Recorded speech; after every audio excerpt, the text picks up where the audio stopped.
ನಾನು ಈ ಕ್ಷಣದಲ್ಲಿ ಒಂದು ಸ್ವಲ್ಪ ಹಿಂದೆ ಹೋಗು ಮಾತನಾಡ್ತಕ್ಕಂಥದ್ದಾದರೆ, ಭಾರತ ತಂಡ ವರ್ಲ್ಡ್ ಕಪ್ ವಿಜೇತರಾದಂಥ ಸಂದರ್ಭದಲ್ಲಿ ಮುಂಬೈನಲ್ಲಿ ಒಂದು ದೊಡ್ಡ ಬೃಹತ್ ಪೆರೇಡ್ ನಡೀತು. ದೊಡ್ಡ ಮಟ್ಟದಲ್ಲಿ, ಕನಿಷ್ಠ ಪಕ್ಷ ಈಗಲೂ ನೀವು ಬೇಕಾದರೆ if you can Google open ಮಾಡಿ ನೋಡಿ, 3 ಲಕ್ಷ ಅಂತ ಜನಸಂಖ್ಯೆ ಕೊಟ್ಟಿದ್ದಾರೆ. ಬಟ್ ಬಹುಶಃ 4-5 ಲಕ್ಷಕ್ಕೂ ಅಧಿಕ ಮೀರಿ ಜನಸಂಖ್ಯೆ ಮುಂಬೈನಲ್ಲಿ ಆ ಒಂದು ಪೆರೇಡ್ನಲ್ಲಿ ಭಾಗಿಯಾದರು. ಎಷ್ಟು ಅದ್ಭುತವಾಗಿ ಯಶಸ್ವಿಯಾಗಿ ಯಾರಿಗೂ ಒಂದು ದುರ್ಘಟನೆ ನಡೀತಾ ಇರ್ತಕ್ಕಂಥ ನಿಟ್ಟಿನಲ್ಲಿ ಯಾವ ರೀತಿ ನಡ್ಕೊಂಡ್ರು ಅವತ್ತು ಮುಂಬೈನಲ್ಲಿ ವರ್ಲ್ಡ್ ಕಪ್ ಗೆದ್ದಾಗ. ಏನಾದರೂ ಒಂದು ದುರ್ಘಟನೆ ನಡೀತಾ? ಬೇಡ, ಆಯಿತು. ದೇಶದ ಗೌರವಾನ್ವಿತ ಪ್ರಧಾನಮಂತ್ರಿಗಳು ನರೇಂದ್ರ ಮೋದಿಜಿಯವರು ಅನೇಕ ಸಂದರ್ಭದಲ್ಲಿ ನಮ್ಮ ರಾಜ್ಯಕ್ಕೆ ಭೇಟಿ ಕೊಟ್ಟಂಥ ಹಿನ್ನೆಲೆಯಲ್ಲಿ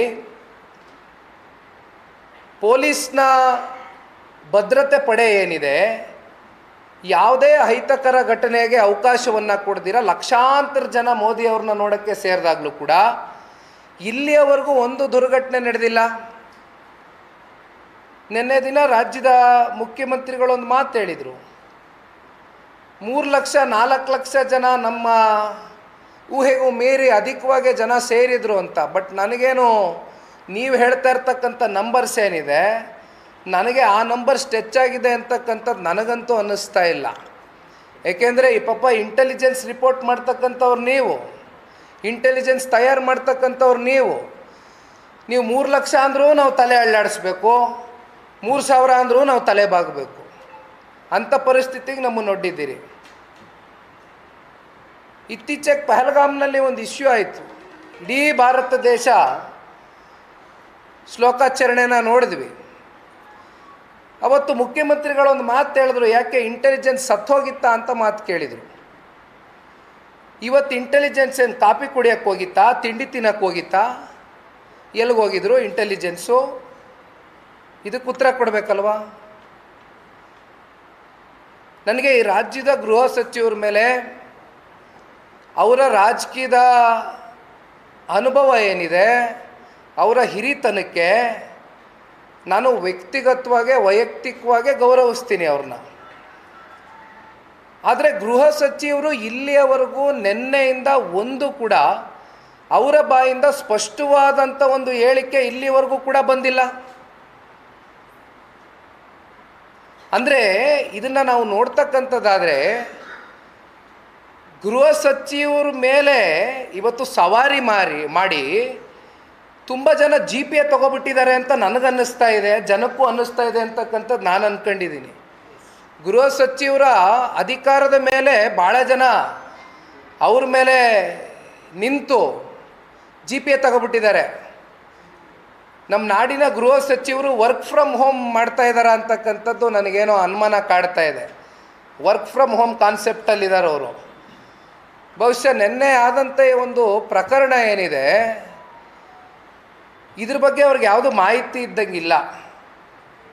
ಅವರನ್ನು ಸಂಪೂರ್ಣ ಕತ್ಲೆನಲ್ಲಿಟ್ಟು ಈ ರಾಜ್ಯದ ಮುಖ್ಯಮಂತ್ರಿನೂ ಕೂಡ ಒಂದು ಹೆಜ್ಜೆ ಓವರ್ಟೇಕ್ ಮಾಡಿದಂಥ ಒಬ್ಬ ಮಹಾನ್ ಭಾವ, ಈ ರಾಜ್ಯದ ಗೌರವಾನ್ವಿತ ನಮ್ಮ ಉಪಮುಖ್ಯಮಂತ್ರಿಗಳು ಬಹುಶಃ IPL ತಂಡದಲ್ಲಿ ಏನಾದರೂ ಪಟಿದಾರ್ ಅಂತಕ್ಕಂಥ ಕ್ಯಾಪ್ಟನ್ ಏನಿದ್ದಾರೆ, ಅವರ ಜಾಗದ ರಿಪ್ಲೇಸ್ಮೆಂಟ್ ಏನಾದರೂ ಈ ರಾಜ್ಯದ ಉಪಮುಖ್ಯಮಂತ್ರಿಗಳೇನಾದರೂ ಆಟ ಏನಾದರೂ ಆಡಿ 11 ಜನದಲ್ಲಿ ಕಪ್ ಗೆತ್ಕೊಂಡು ಬರಲಿಕ್ಕೆ ಏನಾದರೂ ಮುಖ್ಯವಾದಂಥ ಕಾರಣಕರ್ತರಾಗಿದ್ರ? ನನಗಂತೂ ಅನ್ನಿಸ್ಲಿಲ್ಲ. ಬೆಳಗಿನಿಂದ ಮಾತಾಡ್ತಾ ಇದ್ದೀವಿ, ಬಾಬಣ್ಣ ಅವ್ರು ಹೇಳಿದ್ರು, ಎಲ್ಲರ ಬಾಯಲ್ಲೂ ಕೇಳಿದ್ದೀವಿ.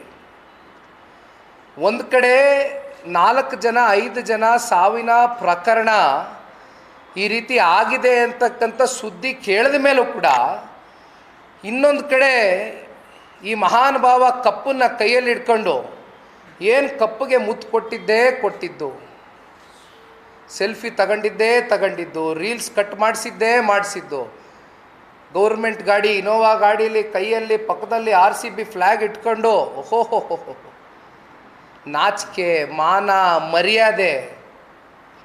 ನಿನ್ನೆ ಆದಂಥ ಒಂದು ಘಟನೆಗೆ ಕನಿಷ್ಠ ಪಕ್ಷ ನಿಮ್ಮ ಮುಖದಲ್ಲಿ ಏನಾದರೂ ಒಂದು ವಿಷಾದ ವ್ಯಕ್ತಪಡಿಸ್ತಕ್ಕಂಥ ಒಂದು ಭಾವನೆ ಆದರೂ ಕಾಣ್ತಾ, ಅದೇ ದರ್ಪ, ಅದೇ ಅಧಿಕಾರದ ಮದ. ಲೇಟೆಸ್ಟ್ ಹಾಗೂ ಇಂಟ್ರೆಸ್ಟಿಂಗ್ ಸುದ್ದಿಗಳಿಗಾಗಿ ಬಾಸ್ ಟಿವಿ ಕನ್ನಡ ಚಾನೆಲ್ನ ಸಬ್ಸ್ಕ್ರೈಬ್ ಮಾಡಿ. ಹಾಗೆಯೇ ಬೆಲ್ ಐಕಾನ್ ಪ್ರೆಸ್ ಮಾಡಿ. ಇದರ ಜೊತೆಗೆ ಫೇಸ್ಬುಕ್, ಇನ್ಸ್ಟಾಗ್ರಾಮ್, ಎಕ್ಸ್ನಲ್ಲೂ ಮಿಸ್ ಮಾಡದೆ ಫಾಲೋ ಮಾಡಿ.